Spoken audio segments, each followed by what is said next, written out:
પોતાના નેત્રોમાંથી વહેતા જળથી સુદામાના ચરણ પખાર્યા. રાત્રિના સમયે ભોજન કરવા માટે બિરાજ્યા છે. ચર્ચા ચાલી રહી છે, બાળપણના પ્રસંગોને યાદ કરે છે. અરે સાંદીપની ગુરુજીના આશ્રમમાં કઈ રીતે આપણે ભણતા, કેવો આનંદ કરતા, ગુરુમાં કેવા પ્રસન્ન થતા. સુદામાજીને પણ બાળપણના પ્રસંગો યાદ આવે. એની જોડે કોઈ ગરીબ બ્રાહ્મણ, બધા રાજા મહારાજાના દીકરાઓ ભણે, સુદામા એકલો ગરીબ બ્રાહ્મણનો દીકરો એકલો ભોજન કરતો હોય, કોઈ એની જોડે બેસવા તૈયાર ન થાય. એકવાર એને આંખમાં આંસુ આવી ગયા, જો હું એકલો છું, કોઈ મારી જોડે નથી. અને ત્યાં ઠાકોરજી પોતાની પાતલ લઈને સુદામા જોડે બેઠા. અરે તું એકલો નથી, તારી જોડે હું છું. અને પોતે કોળીઓ કરીને સુદામાના મુખમાં પધરાવ્યો. અને સુદામા એ સમયે ભેટી પડ્યા ઠાકોરજી સાથે. જેનું કોઈ ન હોય એનું કૃષ્ણ છે. અને આ સમયે ભોજન કરતા કરતા એ બાળપણના દિવસો સુદામાને યાદ આવ્યા. આંખમાંથી દડ દડ દડ દડ અશ્રુપાત થવા લાગ્યા. પ્રભુએ તો એટલું સ્વાગત કર્યું, નાનપણના પ્રસંગોને યાદ કર્યા. સુદામા, તને ખબર છે ને, ગુરુમાએ ચણા આપ્યા હતા, કહ્યું તું વાટીને ખાજો, તું એકલો ખાઈ ગયો. સુદામા, પ્રભુ એનું જ તો ફળ ભોગવું છું. આ દારિદ્ર મારા ભાગ્યથી મળેલું નથી, મારા સંકલ્પથી મળેલું છે.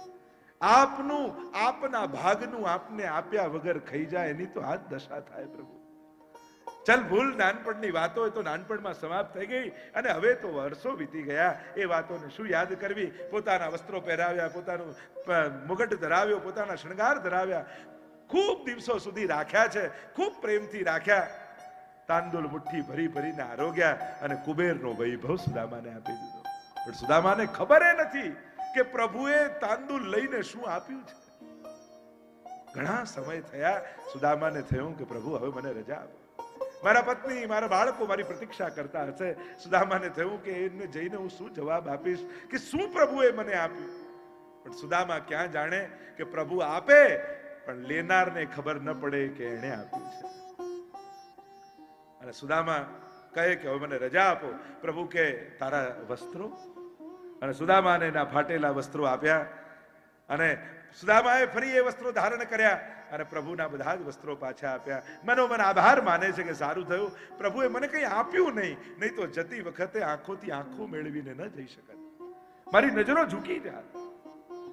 ફરી ભેટ્યા છે, બાત ભીડી. ઠાકોરજી અને સુદામાજીએ બંનેના નેત્રો ભીના થયા. અને સુદામા કહેવા લાગ્યા, પ્રભુ મને રજા આપો.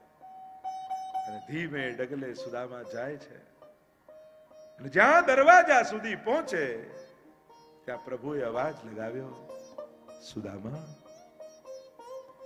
અને સુદામા વળીને આમ પ્રભુ સામે જુએ, નેત્રો ભીજાયેલા છે. શું છે પ્રભુ?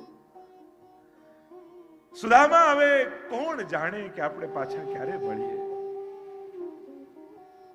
તું જતો રહીશ, ફરી ક્યારે મુલાકાત થાય કઈ ખબર નથી. સુદામા, તારી કોઈ નિશાની મને આપતો જા.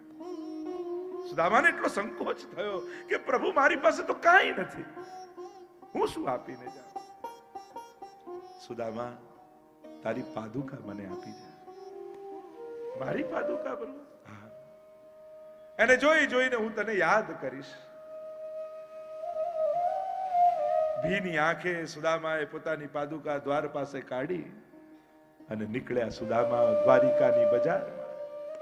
અને હવે તો આઠે પટરાણીઓનો પિત્તો ગયો. હદ કરો છો પ્રભુ. આ સુદામાની પાદુકા પણ લઈ લીધી. આમ ખુલ્લા પગે દ્વારિકામાં જાય સારું લાગે. પ્રભુ કહે, હું ઈચ્છતો હતો કે ખુલ્લા પગે જાય, પણ શા માટે? ખુલ્લા પગે મેં બ્રજને તો પાવન કર્યું, પણ દ્વારિકાને પાવન કરવાનું સામર્થ્ય મારામાં નથી. સુદામા જેવા ભક્તોના ચરણોનો સ્પર્શ જો આ ભૂમિને થશે તો મારી દ્વારિકા ચોથું ધામ બની જશે. લોકો યાત્રા કરવા અહીંયા આવશે કે આવા સંજોગોમાં પણ જે મને જમાડીને જતો હોય એ તો તીર્થોને તીર્થત્વ આપે છે. અને સુદામા ચાલતા ચાલતા ચાલતા જ્યાં પહોંચે છે, સુદામાપુરી, સોનાનો મહેલ ઉભો છે. ડર્યો સુદામા, ગભરાયા. અને ઝૂંપડું ગયું. ક્યાં ગયો મારો પરિવાર? મંદિર દેખ ડરે સુદામા, મંદિર દેખ ડરે સુદામા, यहाँ तो थी मोरी राम मढ़ैया, यहाँ तो थी मोरी राम मढ़ैया, कौन भूप उतरे सुदामा, મંદર દેખ રે એટલામાં સુદામા. પત્ની દોડતી દોડતી આવી, ના ઠાકોરજીની કૃપા થઈ. શું થયું? અરે પ્રભુએ કુબેરનો વૈભવ આપણા ઘરમાં ભરી દીધો અને ત્યાં ઢળી પડ્યા સુદામા. તું રહ્યો કપટીનો કપટી. હું તો રાજી થતો થતો આવતો હતો કે હું આપીને આવ્યો છું. અહીંયા આવીને સમજાયું કે આપનારો તો તું છું. અમે આપીએ તો બધાને કહીએ, બધાને દેખાય એ રીતે આપીએ. તું આપે તો ખબર ન પડે કે તું આપનારો છે. અને એટલા માટે વૈષ્ણવ ધ્યાન રાખજો, એણે જ્યારે પણ આપ્યું છે ને તો રોજ એનો આભાર માનજો. અને ન માન્યો અને ક્યાંક એ લઈ લેશે ને તો કયા મોઢે ફરિયાદ કરશો? કારણ કે આપ્યું ત્યારે જો આભાર નથી માન્યો તો લઈ લે તો ફરિયાદ કરવાનો અધિકાર આપણો રહેતો નથી. અરે આંખ, જેને ટીવી આપ્યું ને એને 10 વાર થેન્ક યુ કહી દો, પણ આંખ આપ્યું એને ક્યારે થેન્ક યુ નથી કહેતા. કાર આપે એને 100 વાર થેન્ક યુ કહીએ, હાથ પગ આપે એને ક્યારે થેન્ક યુ નથી કહેતા. વસ્તુ આપનારનો ઉપકાર યાદ રાખો છો, જીવન આપનારનો ઉપકાર હંમેશા ભૂલી જાઓ છો. જેણે આ જીવન આપ્યું છે, કાંઈ નહીં તો રોજ 1-2 હાથ જોડી આટલું તો થેન્ક યુ વેરી મચ પ્રભુ, ખૂબ ખૂબ આભાર આપનો. મને આવો પરિવાર આપ્યો, આવો દેહ આપ્યો, આવા સંબંધીઓ આપ્યા, આવું ઘર, બધું જ સુખ આપ્યું. હું તને મિશ્રીએ નથી ધરી શકતો અને તું 2 ટંક પેટ ભરીને મને જમાડે છે. હું તને ખાનું 2x2 નું નથી આપી શકતો અને તું આટલું મોટું ઘર મને આપે છે. હું તો કાંઈ તારા માટે નથી કરતો, છતાંય 24 કલાક તું મારા માટે કાંઈ ને કાંઈ કરતો જ રહે. વિચાર તો કરો, પ્રભુ કેવો પરિશ્રમ જીવ માટે કરે છે, આપણે વિચારે નથી કરતા. 2 ક્ષણ આટલું પ્રભુ અનુકૂળ કરી આપે. વૈષ્ણવો, યુવાનો, ખાસ યુવાનો બેઠા હોય એમને કહીશ, આભાર માનવાનું ભૂલતા નહીં. ભલે માળા દ્વારા, પાઠ દ્વારા, અષ્ટાક્ષર દ્વારા, નહીં તો ખાલી 2 હાથ જોડીને માથું નમાવી દો, પણ એના ઉપકારને હંમેશા યાદ રાખજો. એનાથી ભક્તિ શરૂ કરો, વંદનથી ભક્તિ શરૂ કરો. પણ એ વંદનમાં બહુ તાકાત છે. ભાગવતમાં શરૂઆત જ વંદનથી કરે છે, મહાત્મ્યથી, અને અંતમાં પણ પ્રણામો દુઃખ સમનસ્તમ નમામિ હરિમ પરિમ પરમ, છેલ્લે પણ વંદન છે. સુદામા ચરિત્ર આવ્યું. આગળ 10મ સ્કંદને વિરામ કરીએ. બોલો ગોવર્ધન નાથ કી જય, વલ્લભાધીશ કી જય. એકાદશ સ્કંદ મુક્તિ લીલા. અહીંયા યાદવો ઉચ્છંકલ થયા. સામ નામના યાદવને ગર્ભવતી સ્ત્રીનો વેશ ધરાવ્યો અને ઋષિ પાસે મજાક કરવા લઈ ગયા. મહારાજ, આને બાળક થવાનું છે, બતાવો ને, દીકરો થશે કે દીકરી? ઋષિને આવ્યો ક્રોધ, ન દીકરો ન દીકરી, આના પેટમાંથી મુશળ નીકળશે, સમસ્ત યાદવ કુળનો સંહાર થઈ જશે. ગભરાયા, ઉગ્રસેન પાસે આવ્યા, પૂછ્યું શું કરીએ? કહ્યું આને ઘસો, દરિયામાં નાખી દો. ટુકડો હતો એ માછલી ગળી ગઈ. જરા નામના પારધી પાસે આવીને ટુકડામાંથી બાણ બનાવ્યું. જે ભૂક્કો હતો કિનારે આવ્યો અને ભાલા જેવું મુશળ ઘાસ નીકળ્યું. નારદજી આવ્યા છે, વસુદેવજી સાથે ભાગવત ધર્મનો ઉપદેશ કર્યો છે. નવ યોગેશ્વરની કથા આવી છે. કવિ, હરિ, અંતરિક્ષ, પ્રબુદ્ધ, પીપલાયન, આવિર્હોત્ર, દ્રુમિલ, ચમસ, કર્ણભાજન, આ બધા નવ યોગેશ્વર છે. નિમિ રાજાના યજ્ઞમાં આવ્યા, વંદન કર્યા કે અમારા સારા પ્રસંગે કોઈ મહાત્મા આવે તો જાણે સાક્ષાત ભગવાને આશીર્વાદ મોકલાયા એમ કહેવાય. સુંદર ઉપદેશ આપ્યા છે. આગળ 24 ગુરુની કથા કહી. દત્તાત્રેય ભગવાનના 24 ગુરુ પ્રભુ સ્વધામ પધારવાની તૈયારી કરી રહ્યા છે. જ્યાં જ્યાં ગુણ દેખાયા, જ્યાં જ્યાં સાર દેખાયો, એને ગુરુ રૂપે બનાવ્યા. ઉપદેશ ગુરુ. સૌથી પહેલા પૃથ્વીને ગુરુ બનાવ્યા. પૃથ્વી પાસેથી સહનશીલતા શીખ્યા. આકાશને ગુરુ બનાવ્યા, વ્યાપકતા શીખ્યા. જળ પાસેથી સ્વચ્છતા, મધુરતા, વહેતા રહેતા શીખ્યા. આપણા વિચારો પણ વહેતા રહેવા જોઈએ. રૂંધાઈ જાય તો ગંધાય. ઘણીવાર જૂના સમયમાં રોકાઈ ગયા હોઈએ, હવે આ નવું તો કોઈ સ્વીકારવા તૈયાર ન થાય. એ પણ ઉત્તમ વસ્તુ નથી. વિચારોને વહેતા રાખવા, નવા સમયની સાથે જીવવું. અગ્નિ પાસેથી ઉર્ધ્વ ગમનતા શીખ્યા, ચંદ્ર, સૂર્ય, કબૂતર, અજગર બધા પાસેથી જ્યાં જ્યાં સાર મળ્યો, સમુદ્ર પાસેથી ઊંડાણ શીખ્યા, મર્યાદા શીખ્યા, પતંગિયું, હાથી, હરણ, મત્સ્ય, પિંગલા, ટીટોડી, બાળક પાસે બાળકને ગુરુ બનાવ્યો. એક નાનકડું બાળક હોય, માન અપમાનથી પર હોય છે, એની આગળ સંસ્કૃતમાં સ્તુતિ કરો કે અપશબ્દો બોલો, એને કંઈ ફેર નથી પડતો. વૈષ્ણવે પણ પોતાની નિર્દોષતા સાચવી રાખવી. આગળ કુમારિકા પાસેથી શીખ્યા. કુમારિકાને જોવા માટે કોઈ વરપક્ષવાળા છોકરાવાળા આવ્યા અને અનાજ ખાંડતી હતી એમના ભોજન માટે, હાથમાં બંગડીઓ પહેરી લે, ખમ ખમ ખમ ખમ અવાજ આવે. થયું કે બહાર બેસેલા લોકોને શું થશે, આમના ઘરમાં અનાજ નથી. બંગડી કાઢી નાખીને એક એક બંગડી રાખી એટલે અવાજ આવતો બંધ થઈ ગયો. એકલતામાં જ શાંતિ છે. નાનપણમાં આપણને એટલે સ્કૂલમાં શીખવાડતા ને, એકડે એક ને બગડે બે ભેગા થાય એટલે બગડવાનું શરૂ થઈ જાય.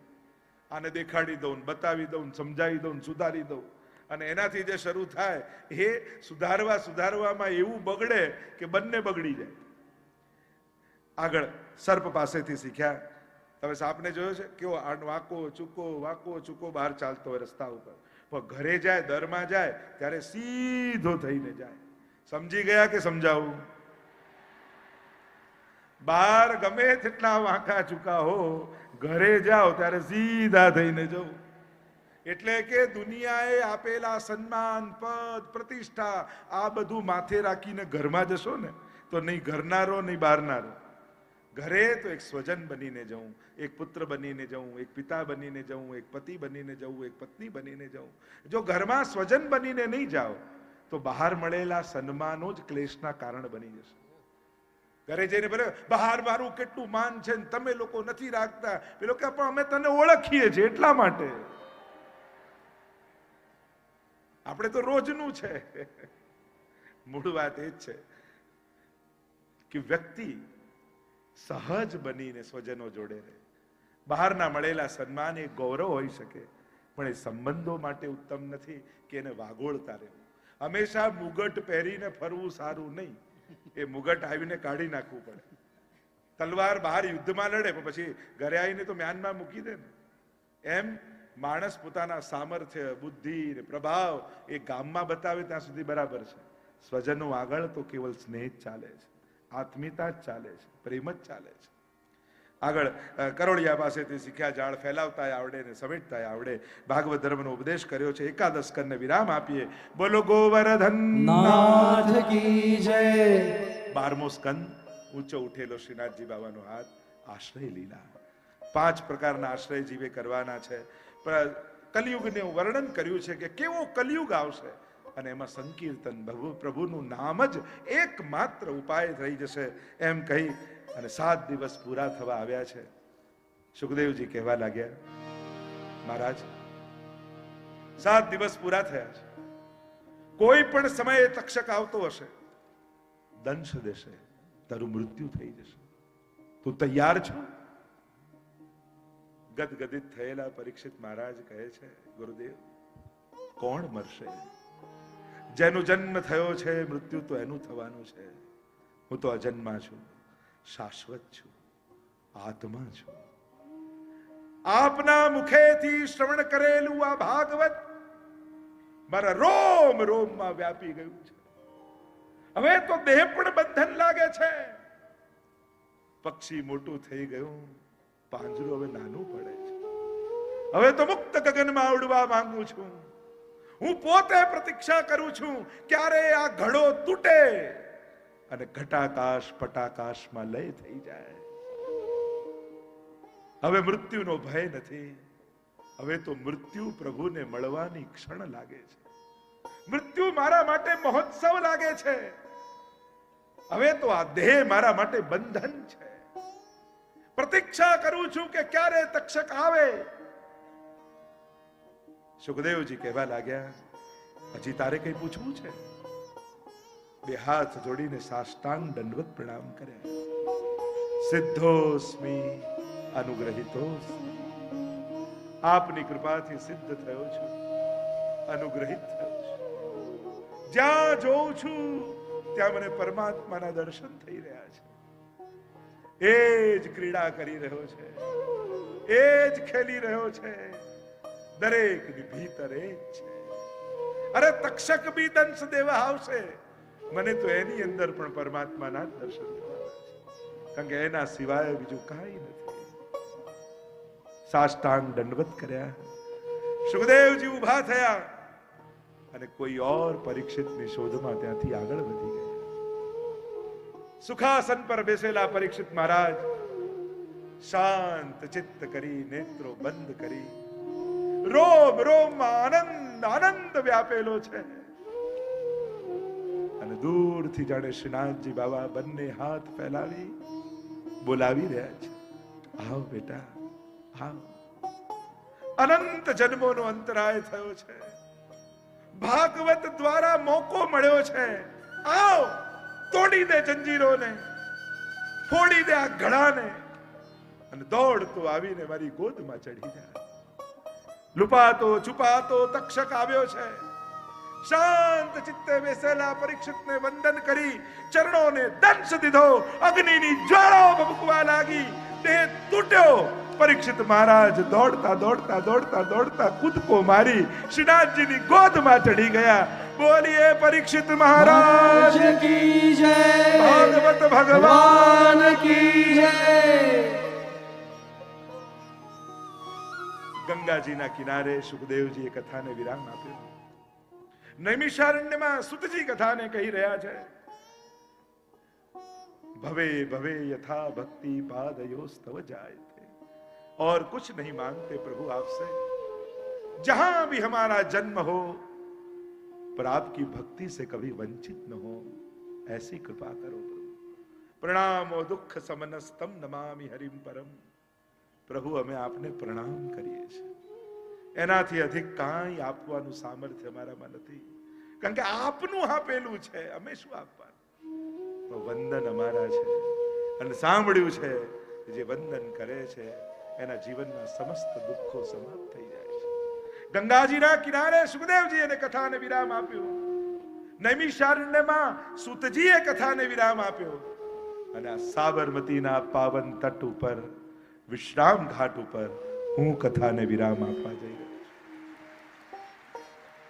આ કથાની એક એક ક્ષણ આપણે જીવ્યા છીએ. આજ આપણું જીવન છે. વાર્તા સાહિત્યના શબ્દોમાં કહું તો 2 ઘડી જીવ્યાનો આનંદ આ કથામાં આપણને મળ્યો છે. 7 દિવસ સાબરમતી નથી વહી, યમુનાજી વહ્યા છે અને આ વિશ્રામ ઘાટ પર બેસી જીવનનો વિશ્રામ આપણે પામ્યો છે. જીવનનો થાક ઉતાર્યો છે. અનંત જન્મોથી ભટકતો આ જીવ જ્યારે કથારૂપી માની ગોદમાં બેસી જાય ને, ત્યારે જન્મ જન્માંતરની પ્યાસ એની મટી જતી હોય છે, એનો થાક ઉતરી જતો હોય છે, જીવનની તૃપ્તિનો ઓડકાર એને આવી જતો હોય છે. ધન્ય છે આ મોહનલાલનો પરિવાર, આ મોહનભાઈનો સમગ્ર પરિવાર. એ નાના બાળકોથી લઈને વડીલો સુધી અમદાવાદમાં યમુનાજી વહાવાનો શ્રેય તમને જાય છે. સાબરમતી નદી છે પણ ઘાટ નહોતો. આ સાબરમતીમાં વિશ્રામ ઘાટ ઉભો કરવાનો શ્રેય તમને જાય છે, કારણ કે અહીંયા આવેલા દરેક વૈષ્ણવ સાક્ષી છે. અહીંયા આવ્યા પછી આપણને એમ નથી લાગતું કે અમદાવાદમાં છીએ. અહીંયા આવીને એમ લાગે આપણે યમુનાજીના તટ ઉપર વ્રજમાં બેઠા હોઈએ. એવો ભાવ, એવો આનંદ આપણે બધાએ અનુભવ કર્યો છે. ધન્ય છે આ ભાગવતી કથા, ધન્ય છે આ પુષ્ટિ માર્ગ, ધન્ય છે આપણું આ વૈષ્ણવી જીવન. પ્રભુએ કૃપા કરી આપણને કેવો રૂડો અવસર આપ્યો છે વૈષ્ણવ બનાવીને. અને એમાં પણ આજના દિવસે કથાના વિરામમાં જ્યારે ગ્રંથોત્સવ અને વૈષ્ણવ મહાસંમેલન થતા હોય, વિશ્વભરના અમારા દરેક દેશના પ્રતિનિધિઓ આજે ઉપસ્થિત છે. અમદાવાદની વિશિષ્ટ બધી જ વૈષ્ણવી જ્ઞાતિઓના પ્રતિનિધિઓ જે ઉપસ્થિત છે અને સાથે મળી જ્યારે ભેગા ચાલવાનો આપણે સંકલ્પ કરતા હોઈએ, મહાપ્રભુજીના ધ્વજની હેઠળ સાથે મળી વૈષ્ણવ માટે કંઈક કામ કરવાનો જ્યારે સંકલ્પ કરતા હોઈએ, ત્યારે આ ક્ષણો પુષ્ટિ માર્ગના ઇતિહાસમાં સુવર્ણ અક્ષરની ક્ષણો બની જાય છે. અને જ્યારે અબજો ભઈ સો કબહુ ન ભઈ, આવી ક્ષણો પુષ્ટિ માર્ગમાં બહુ ઓછી આવી છે, કે જ્યારે આખો ગામનો સમાજ ભેગો થયો હોય અને શેના માટે? મહાપ્રભુજી માટે, વૈષ્ણવતા માટે. અને એક સાથે મળી જ્યારે આપણે ધ્વજ ફરકાવીશું ત્યારે વિશ્વને અહીંયાથી સંદેશ જશે કે અમે બધા એક છીએ, સાથે છીએ, મહાપ્રભુજી સાથે છીએ અને સાથે રહીશું, એનો આપણે સંકલ્પ કરીએ છીએ. તો આગળ જેમ જેમ ઘોષણાઓ થશે એની ચર્ચાઓ થશે. અત્યારે સર્વપ્રથમ ગ્રંથોત્સવનો પ્રારંભ થાય એના પૂર્વ પૂજ્ય આચાર્ય ચરણોના વચનામૃત એનો કાર્યક્રમ થશે. એટલે હમણાં બધા પોતપોતાના સ્થાને જ બેઠા રહીશું. આપણે બધા જ્યારે ઘોષણા થાય ત્યારે જ આગળ આપણે કાર્ય કરીશું. તો આજના આ કથા પ્રસંગને વિરામ આપતા બોલો ગોવર્ધન नाथ की जय, વલ્લભાધીશ धीश की जय, ગુસાઈજી परम दयाल की जय, શ્યામ સુંદર શ્રી અમને महारानी की जय, ब्रजेश कुमारजी महाराज की जय, गोपाललाल प्यारे की जय. ओम पूर्णमदः पूर्णमिदं पूर्णात् पूर्णमुदच्यते पूर्णस्य पूर्णमादाय पूर्णमेवावशिष्यते. ओम शांति शांति शांति. પુનઃ આચાર્યપીઠને આપણે સૌ સાદર વંદન કરીએ. સતત 7 દિવસથી આપણને સૌને પુષ્ટિ ભક્તિમાં આપ શ્રીની વાણીથી ભીંજવ્યા અને વિશેષ રૂપે આ નિર્મળ શીતળ ઝરણું જે વહી રહ્યું હતું એનો મુખ્ય સ્ત્રોત આપણે જોઈએ તો ક્યાં છે. અને બીજું કે કોઈ ફળ મીઠા હોય ત્યારે વિશેષતા એ ફળના વૃક્ષની છે કે જે વૃક્ષનું ફળ મીઠું છે. તો પૂજ્ય આચાર્યશ્રીની વાણીનો આપણને જે અમૂલ્ય લાભ લઈ રહ્યો છે. પણ આપણે સૌ ઊભા થઈ અને વંદન કરી અને જયઘોષ કરીશું પૂજ્યપાદ શ્રી વ્રજેશ કુમારજી મહારાજશ્રી માટે કે સતત 30 વર્ષથી અમદાવાદમાં પુષ્ટિ ભક્તિના સંસ્કારથી વૈષ્ણવને આપ શ્રી સિંચી રહ્યા છે. તો આપણે ફરી એકવાર જયઘોષ કરીશું. બોલો શ્રી વલ્લભાધીશ કી જય. પ્રથમ દિવસે પણ આપણને સૌને પૂજ્યપાદ શ્રી વ્રજેશ કુમારજી મહારાજશ્રીના વચનામૃતનો લાભ મળ્યો હતો. આપ શ્રીએ દીપ પ્રાગટ્ય કરી અને સમગ્ર મહોત્સવને ઉદ્ઘાટિત કર્યો હતો. હવે આપ સૌ પોતાનું સ્થાન જાળવી લેશો. આજે જ્યારે કથા વિરામનો દિવસ છે, સપ્તમ દિવસ છે અને મનોરથી પરિવાર ખરેખર બળભાગી છે કેમ કે પૂજ્ય જનાના સરકાર પણ બિરાજમાન છે. આપણે સૌ દંડવત પ્રણામ કરીએ. આપ સૌ વતી પ્રથમ હું પૂજ્યપાદ શ્રી પ્રથમેશ કુમારજી મહોદયશ્રીને નમ્ર વિનંતી કરું કે આપના વચનામૃતથી અમને સૌને લાભાન્વિત કરશો. બોલો શ્રી વલ્લભાધીશ કી જય.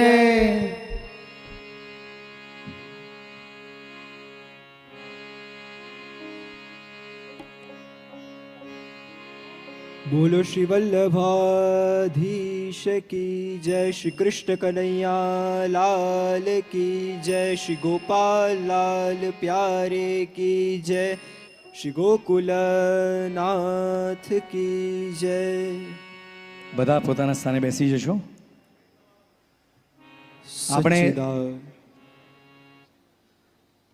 આપણે સૌ પ્રથમ આચાર્યશ્રીના વચનામૃતનો લાભ લેવાનો છે. તો સર્વે વૈષ્ણવ પોતાનું સ્થાન જાળવી લેશો. બોલો શ્રી વલ્લભાધીશ કી જય. ધ્વજાવાળા વૈષ્ણવો નીચે બેસી જશો.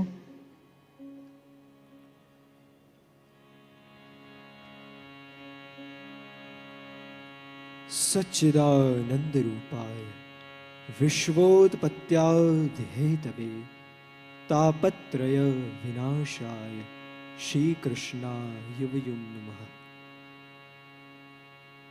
મંચસ્થ વિરાજમાન પૂજ્ય શ્રી તાજી, જેમના મુખથી તમે 7 દિવસ સુધી અહીંયા ભાગવતનું શ્રવણ કરી રહ્યા છો એવા શ્રી પૂજ્ય શ્રી કાકાજી, વ્રજરાજ દાદા, અને આ ખૂબ સુંદર આયોજન જેણે કર્યો છે એવા સર્વે મનોરથી પરિવાર, એમના માટે એકવાર આપણે જોરથી તાળીઓ વગાડીશું જેમણે આટલો ખૂબ સુંદર આયોજન કર્યો છે. અને એટલી સુંદર વ્યવસ્થા વૈષ્ણવો માટે કરી છે કે કેમ વધારે ને વધારે વૈષ્ણવ લાભ લઈ શકે, વધારે ને વધારે વૈષ્ણવ આવી શકે અને વધારે ને વૈષ્ણવ જોડાઈ શકે. અને આજે જેમ અહીંયા ગ્રંથોત્સવ પણ છે, આપણા આચાર્યશ્રીઓ કહ્યું છે કે જે કાર્ય ગુરુજનોએ પણ ન કરી શકે એ કાર્ય આ ગ્રંથો કરી શકતા હોય છે. એક પ્રસંગનો સ્મરણ થાય છે કે જ્યારે એક ચીનના ગુરુ જ્યારે એક નાવમાં બેસ્યા હતા, અને જ્યારે એ નાવમાં બેસ્યા હતા અને ત્યારે એ નાવ એકદમથી તુફાન આવ્યો અને હલવા લાગી, ત્યારે એ જે પાયલટ હતા એમને કીધું કે હવે બહુ વજન આમાં વધી ગયું છે, એટલે આમાં વજન થોડુંક ઓછું કરવું પડશે. ત્યારે એમને કીધું કે અહીંયા જેટલા હીરા, જેટલી પણ વસ્તુઓ છે, જેટલી પણ વસ્તુ છે અહીંયા એ બધી નાખી દો જલમાં. તો જેટલા પણ હીરાઓ હતા, જે બી વસ્તુઓ હતી એ બધી એમાં નાખી દીધી. તો પણ કીધું હમણાં એ બોટ બહુ વધારે હલે છે, તો બીજી બહુ બધી વસ્તુઓ નાખવી પડશે. તો જેટલા કપડાં હતા, સારા સારા મોંઘા મોંઘા કપડાં, એ પણ બધા જલમાં નાખી દીધા. અને પછી કીધું કે ના ના, હમણાં પણ આ બહુ નાવ હલી રહી છે, તો જેટલા શસ્ત્રો હતા એ પણ નાખી દીધા. અને ત્યાં જ એમને કીધું કે આ બોટ તો બહુ વધારે હલી રહી છે, અને આ બોટ જેટલી હલી રહી છે અને હવે આપણે આમાંથી કોઈ વધારે વસ્તુ નીકાળી નહીં તો આ બોટ હવે ડૂબી જઈશ, આપણે મરી જઈશું. તો ત્યાં જ એ જે સંત હતા એમના પાસે બધા ગ્રંથો પડ્યા હતા, અને ત્યારે એમણે કીધું કે આપણે એવું કરીએ, પાયલટે કીધું કે એવું કરીએ આપણે કે આ ગ્રંથોને આપણે જલમાં નાખી દઈએ અને આપણે તો જીવી જઈશું. પણ ત્યારે એ ગુરુએ 2 મિનિટ આંખો બંધ કરી અને વિચાર કર્યો કે હું યદિ હમણાં જીવતો હોઈશ તો કેટલા લોકોને જ્ઞાન આપી શકીશ, પણ આ ગ્રંથો તો મારા જીવ્યા પછી પણ હજારો લોકોના મનનું સમાધાન કરશે, હજારો વૈષ્ણવના મનનું નિગ્રહ કરશે. તો ત્યારે એ ગુરુ એ જે સમુદ્ર હતું એમાં કૂદી ગયા અને પોતાનું આહુતિ આપીને, પોતાનું દેહ છોડીને એ જે ગ્રંથો હતા એ ગ્રંથોને જીવિત કર્યા અને ગ્રંથોની રક્ષા કરી. તો હું વધારે ને વધારે બધા વૈષ્ણવોને વિનંતી કરું છું કે આ જે ગ્રંથોત્સવ છે એમાં જોડાવ અને ઘર ઘર સુધી આ ગ્રંથો પહોંચી શકે.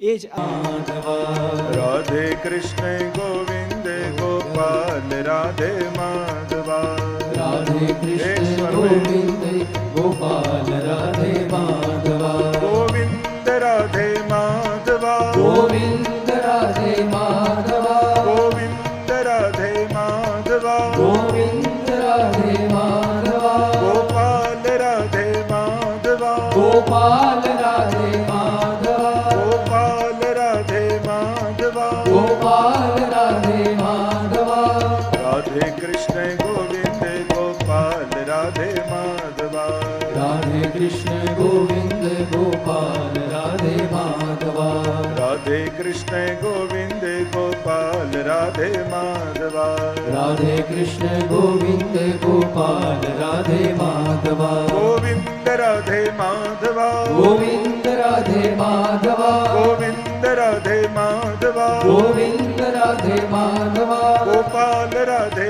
માધવા, ગોપાલ રાધે માધવા, ગોપાલ રાધે માધવા, ગોપાલ રાધે માધવા, રાધે કૃષ્ણ ગોવિંદ ગોપાલ રાધે માધવા, રાધે કૃષ્ણ ગોવિંદ ગોપાલ રાધે માધવા, રાધે કૃષ્ણ ગોવિંદ ગોપાલ રાધે માધવા, રાધે કૃષ્ણ ગોવિંદ ગોપાલ રાધે માધવા, રાધે કૃષ્ણ ગોવિંદ ગોપાલ રાધે માધવા, રાધે કૃષ્ણ ગોવિંદ ગોપાલ રાધે માધવા, રાધે કૃષ્ણ ગોવિંદ ગોપાલ રાધે માધવા, રાધે કૃષ્ણ ગોવિંદ ગોપાલ રાધે માધવા, રાધે કૃષ્ણ ગોવિંદ ગોપાલ રાધે માધવા, तपस्या की